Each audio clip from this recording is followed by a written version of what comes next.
BJP leader Ram Madhav ने दावा किया है कि मुल्क 2047 में आजादी की 100वीं सालगिरह मना रहा होगा। उस वक्त तक बीजेपी राज करेगी। राम माधव का कहना है कि मुल्क में कांग्रेस ने 1950 से 1977 तक लगातार मुल्क पर राज किया। इस रिकॉर्ड को मोदी सरकार ही तोड़ने जा रही है। स्वतंत्रता मिलने के बाद, आजादी मिलने के बाद 1950 से 1977 तक 27 इयर्स कांग्रेस पार्टी का निरंतर शासन रहा। लॉन्गेस्ट ड्यूरेशन अगर कोई एक पार्टी सत्ता में रही हो तो कांग्रेस पार्टी रही 1950 से 1977 तक। आज मैं आपको आश्वासन देने आया हूं, मोदी जी उस रिकॉर्ड को भी तोड़ने वाले हैं।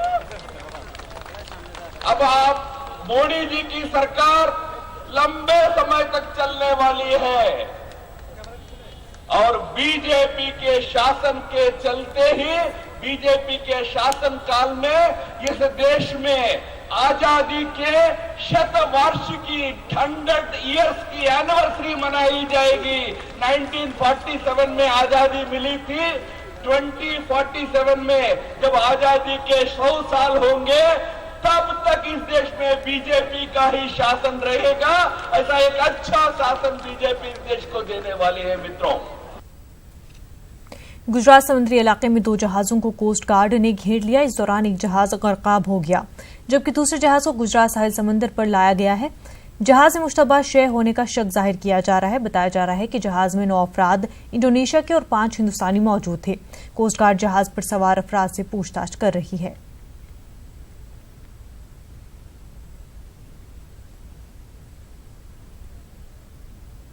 जम्मू कश्मीर के अनंतनाग के वेरीनाग में एनकाउंटर में मिलिटेंट के मारे जाने की खबर है। इलाके में 2 से 3 मिलिटेंटों के छुपे होने की भी खबर है। वेरीनाग में फोर्स का सर्च ऑपरेशन जारी है। मोबाइल इंटरनेट खिदमत भी मुअत्तल है।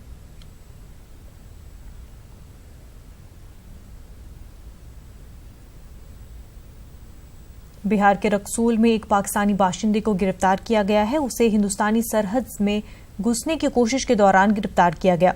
बताया जाता है कि उसके कब्जे में 2 मुल्कों के पासपोर्ट बरामद हुए हैं।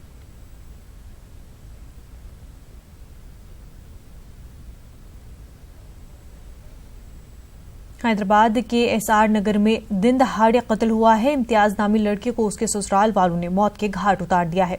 पुलिस के मुताबिक हाल ही में मोहम्मद इम्तियाज ने रिहाना बेगम से उसके अहले खाना की नापसंदगी के बावजूद शादी की थी। इस नाराजगी की वजह से ही बीच सड़क पर इम्तियाज पर चाकू से उसके साली ने हमला कर दिया। इलाज के दौरान इम्तियाज की मौत हो गई। ये भयानक वाकया जुम्मे के दिन का है।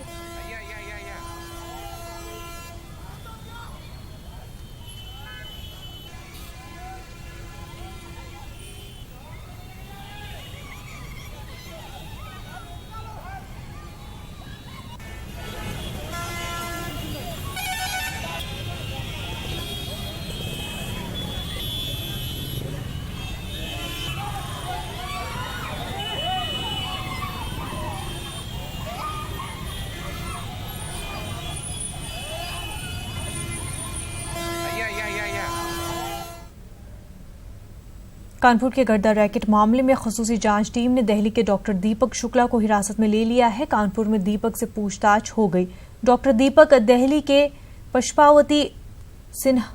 पुष्पावती सिन्हानिया रिसर्च इंस्टीट्यूट के सीईओ हैं। आपको बता दें कि 17 फरवरी को गुर्दा